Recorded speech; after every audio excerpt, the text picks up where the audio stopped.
então o nosso segundo momento da aula agora e a gente vai falar um pouco mais a respeito desse exame físico completo de um paciente, mostrando mais ou menos o passo a passo de como isso seria, né? Como isso aconteceria. Então a primeira coisa que eu vou pensar é por onde eu vou começar por esse exame físico. Eu vou chegar e vou examinar o que eu quiser? Não, existe uma ordem para que esse exame físico aconteça. Ele é sempre céfalo-caudal. O que significa isso? Nós vamos começar da cabeça e vamos parar nos pés. E depois a gente parte para as extremidades, que são os braços, né? Propriamente dito. Então, chegamos para poder avaliar nosso paciente. Nós estamos pensando num exame físico completo, não estou focando em algo específico, como por exemplo, chegou um paciente com um trauma, caiu de bicicleta e quebrou o braço. Eu já sei que eu tenho que atender e eu tenho que olhar aquele braço que está com uma possível fratura. Não, aqui a gente está pensando num exame físico completo. Eu vou avaliar o paciente como um todo, da cabeça aos pés, literalmente, beleza? E aí, pensando nisso, então, a primeira coisa que a gente vai avaliar vai ser a cabeça do nosso paciente. E a primeira coisa que a gente vai ver o que é couro cabeludo. Sim, a gente avalia couro cabeludo e a gente vai avaliar como? Palpação e através da inspeção visual. A gente vai bater o olho e vai ver, uai, pera, o paciente está com umas alopécias pontuais. O que é alopécia? Com queda de cabelo pontual? É uma coisa que chama a nossa atenção, né? Distribuição de pelos, às vezes tem um pouquinho de pelo num canto, um pouquinho de pelo no outro, isso também pode ser o sinal de alguma outra coisa. Então a primeira coisa que a gente vai fazer é bater o olho, que é o nosso primeiro passo do exame físico, a inspeção, não é isso? Então a gente bateu o olho, viu o couro cabeludo, beleza, não tem nada demais, não encontramos nada visivelmente, vamos palpar. Mas por que a gente vai palpar? Porque às vezes a gente vai encontrar alguma coisa quando a gente passa a mão, algum nódulo, algum caroço, algo do tipo, e a gente vai passar a mão no couro cabeludo do paciente como um todo, assim mesmo, como se fosse fazer uma massagem nesse paciente, buscando identificar alguma alteração fisiológica, beleza? Bom, então olhamos o couro cabeludo do nosso paciente, nós vamos bater o olho nesse paciente e ver o que? Coloração da pele. Como eu falei com vocês, a gente não tá falando de etnia aqui agora. Nós estamos falando de alterações fisiológicas que o paciente pode estar como normocorado, igual eu tô, ó, tomei um solzinho hoje, tô com as bochechinhas vermelhas. Ele pode estar hipocorado. O que é hipocorado? Uai, ele vai estar pálido e aí tem aqueles graus, né, de hipocorado que a gente já conversou. Esse paciente pode estar ictérico. O que é ictérico? Amarelo, né, e aí ele vai ter aqueles graus, né.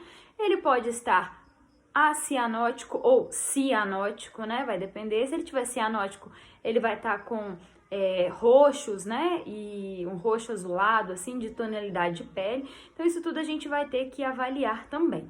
Então, uma outra coisa que é importante da gente avaliar é o nível de consciência do nosso paciente. Vamos ver se ele está consciente. Vamos chamar ele respondeu rápido, a gente sabe que esse paciente está alerta, tá?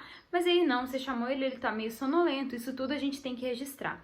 O paciente, ele pode estar alerta, mas ele não está orientado, ele está desorientado? Sim, pode. Então, ele vai estar orientado em tempo e espaço, que é o termo que a gente usa, se ele estiver sabendo onde ele está, o que aconteceu, ou desorientado, não sabe o que aconteceu, não sabe onde está, por exemplo. Então, descendo um pouquinho mais, a gente vai passar para os olhos. O que eu tenho que avaliar no olho do paciente? Primeiro, a esclera, que é esse branco dos olhos. Ó, vocês podem ver, meu olho tá bem branquinho, então eu vou ver se tem alguma alteração na esclera, porque vocês lembram que aquele paciente que tá ictérico, ele vai ter alteração na coloração da esclera, que vai ficar meio amarelada? Então vamos olhar a esclera. Outro ponto que temos que observar nos olhos são as pupilas. Elas podem ser isocóricas, ou seja, normais, né? Elas podem estar em miose, né, que ambas vão estar contraídas sem reagir à luz. Anisocóricas, uma vai estar contraída e outra não. E midríase, que as pupilas vão estar dilatadas. Mucosa, lembrem-se, ó, vamos olhar aqui para ver se a mucosa está corada, tá vendo que a minha tá vermelhinha, e se tá hidratada, beleza? Descendo um pouco mais, nariz, nós vamos ver se o paciente consegue respirar e inspirar normalmente, se tem alguma alteração, às vezes toma um trauma, tá com o nariz roxo, isso tudo a gente tem que avaliar. Boca, cavidade oral, vamos avaliar também, tanto externamente como internamente. Às vezes vamos usar um abaixador de língua para poder ver se existe algum tipo de infecção, né, de garganta, por exemplo, a gente vai olhar fazendo esse procedimento. É bocão aberto e abaixador de língua no fundo da língua para a gente conseguir ver as amígdalas. Vou tentar mostrar para vocês as minhas amígdalas aqui agora, ó. Viu que a gente consegue ver lá no fundo? Quando a gente tem alguma alteração nas amígdalas, é muito notável, elas ficam inchadas, edemaciadas, e a gente consegue perceber. E pode ter presença de placa, né? Às vezes a gente tem que tomar até antibiótico, dependendo da infecção de garganta. Então isso é importante da gente dar uma olhadinha. Aqui a gente tem o exemplo de uma amidalite aguda, tá vendo que as amígdalas estão com edema e presença de placa, beleza? Então, descendo, né, continuando, vamos olhar a região cervical. O que a gente vai procurar? Linfonodos palpáveis. Sim, vamos palpar. O movimento é basicamente esse. Eu gravei o exame, vou colocar aqui logo em seguida para vocês verem como que é. Na região cervical, é importante que a gente realize a palpação, tá bom? E a gente vai tentar encontrar algum linfonodo palpável. A gente vai fazer esses movimentos buscando encontrar alguma alteração fisiológica nesse paciente, ok? É importante que a gente realize esse procedimento com muita calma e atenção. Bom, descemos da região cervical, vamos para o tórax. O que a gente vai ver? Primeiro, inspeção, né? Vamos bater o olho no paciente para poder ver se tem alguma alteração. Depois, percussão, nós vamos fazer aqueles movimentos, né? Para poder ver o barulho. Isso a gente vai fazer a ausculta, que eu também gravei para vocês os pontos certos para a realização da ausculta cardíaca, beleza? Então, vamos lembrar os focos da ausculta cardíaca. Primeiro, foco aórtico, depois foco pulmonar, foco tricúspide e foco mitral. Então, pensando na avaliação do tórax, primeiro a gente vai fazer a inspeção. Vamos ver como que está a expansibilidade desse tórax, como que o paciente respira e inspira, beleza? Caso o paciente tenha alguma queixa, peça para ele sinalizar com o dedo onde está doendo. Após isso, vamos começar com a ausculta. Vamos procurar primeiro o segundo espaço intercostal direito, que aí a gente vai ter nosso primeiro foco da ausculta cardíaca, que é o nosso foco aórtico. Peço para o paciente inspirar e expirar e depois vamos para o nosso segundo foco, que é o foco pulmonar. Após feita a ausculta, vamos para o foco tricúspide, que fica localizado no quinto espaço intercostal direito, tá joia? E para finalizar nossa ausculta, vamos para o foco tricúspide, tá bom? Quando a gente tá avaliando o tórax, a gente também vai fazer a ausculta pulmonar, que, como eu falei com vocês, é através da parte das costas do paciente. Vou colocar aqui uma figura para vocês relembrarem quais são os pontos de ausculta pulmonar. E aí, o que a gente vai tentar escutar quando eu coloco o estetoscópio e coloco nas costas de um paciente? Possíveis roncos, sibilos, e aí eu vou colocar alguns barulhos para vocês aqui durante o vídeo, para vocês treinarem a audição de vocês, para ver se vocês vão encontrar esse barulho ou não. Outra coisa, às vezes a gente não vai escutar nada. E aí, o que é isso? Significa que o murmúrio vesicular tá abolido, que é o movimento de respiração e inspiração, você não consegue escutar. Às vezes o paciente está com uma pneumonia tão grave que um pulmão está tão comprometido que eu não consigo escutar a respiração do paciente, beleza? Então, a gente vai colocar o esteto em todos esses pontos aí, tentando identificar alguma alteração no murmúrio vesicular do pulmão. Tórax, ok. Vamos passar para onde? Abdômen, tá? Vamos fazer os mesmos passos.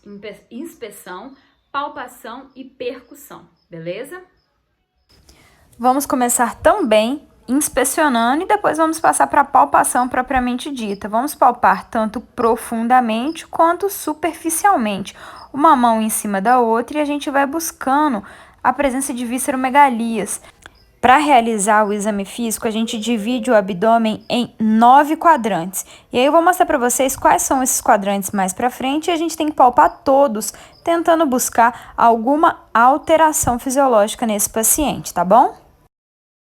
As regiões são hipocôndrio direito e esquerdo, região epigástrica, flanco direito e esquerdo, mesogástrico, fossa ilíaca direita e esquerda e região hipogástrica. Então, tá vendo que são divididos em 9 quadrantes.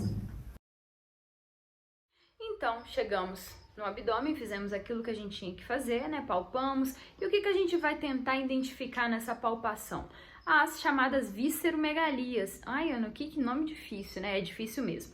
Mas visceromegalias são órgãos que muitas vezes a gente não conseguiria sentir a palpação e que às vezes a gente sente. Então isso é um sinal de alerta pra gente ficar, ó, tem alguma coisa errada, eu tô sentindo alguma coisa aqui.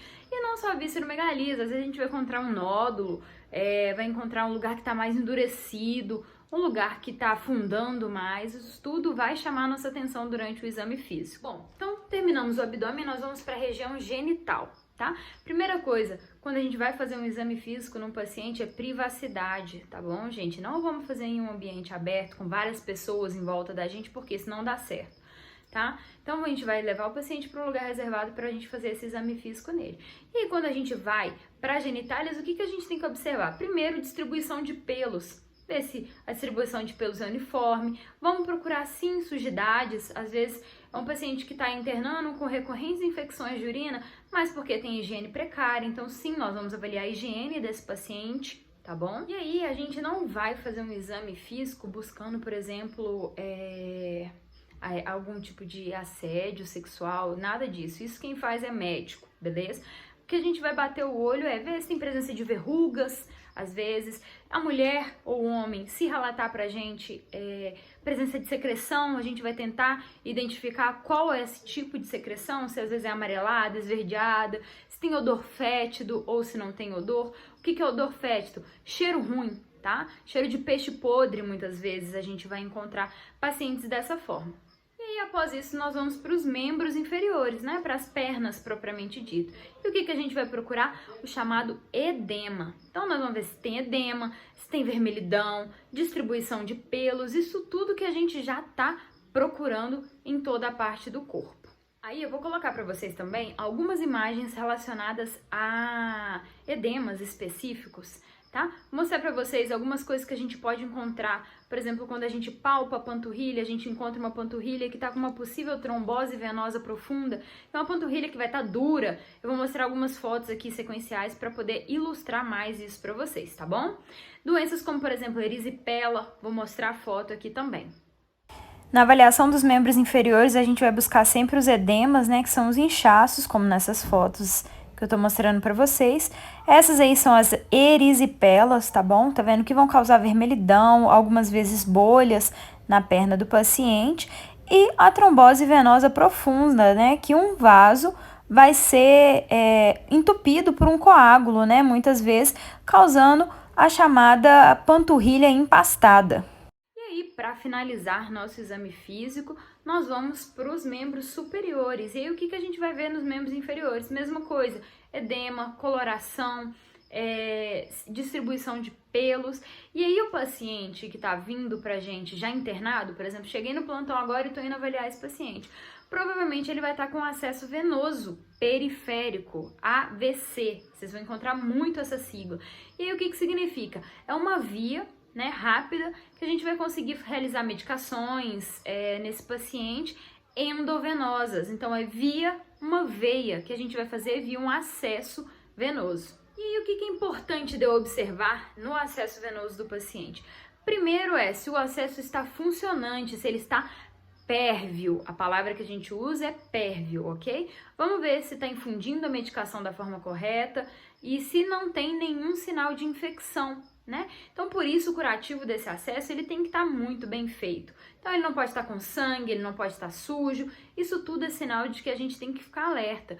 Pensem, um acesso venoso é um acesso fácil para uma infecção nesse paciente, né? Uma via que uma bactéria pode entrar rapidamente na corrente sanguínea desse paciente e causar, por exemplo, uma infecção generalizada. Então, a gente vai conferir data do acesso, se o acesso está pérvio ou se não está, e sinais de infecção. Isso é um modelo de acesso venoso periférico e é um curativo bom, tá vendo? Ele vai estar mostrando pra gente como que tá a inserção desse catéter. Alguns materiais que a gente usa no exame físico, né? O estetoscópio, o esfigmomanômetro também, que a gente vai olhar para poder fazer a aferição da pressão arterial do nosso paciente.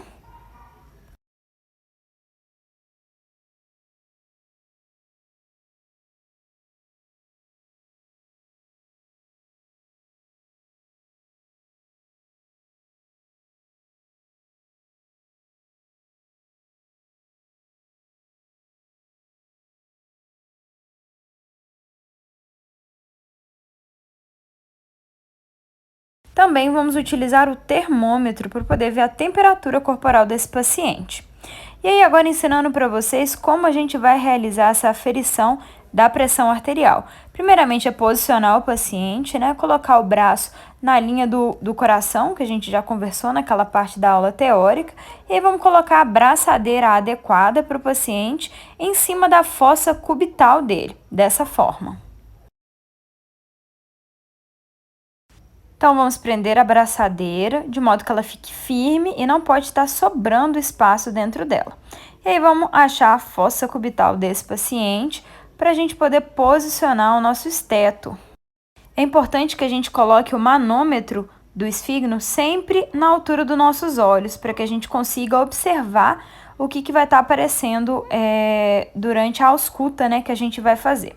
Então, a gente posiciona, né, o estetoscópio na fossa cubital desse paciente.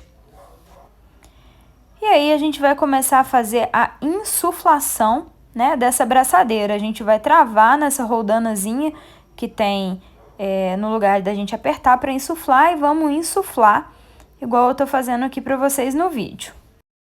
Após a gente chegar no ponto ideal de insuflação, a gente vai começar a desinsuflar lentamente, buscando fazer a ausculta do coração. Então, no primeiro tum, a gente vai ter a nossa pressão sistólica e quando a gente não conseguir mais escutar o coração batendo, vai ser a nossa pressão diastólica. Então, dessa forma, a gente vai ter conseguido aferir a pressão arterial do nosso paciente. Bom, gente, esse foi um modelo de aula um pouco diferente, eu espero de verdade que tenha sido proveitoso para vocês, tá? E aí, no decorrer da nossa disciplina, às vezes a gente vai ter um encontro ou outro, assim, mais dinâmico. Espero de verdade que vocês tenham gostado e muito obrigada, até a próxima aula!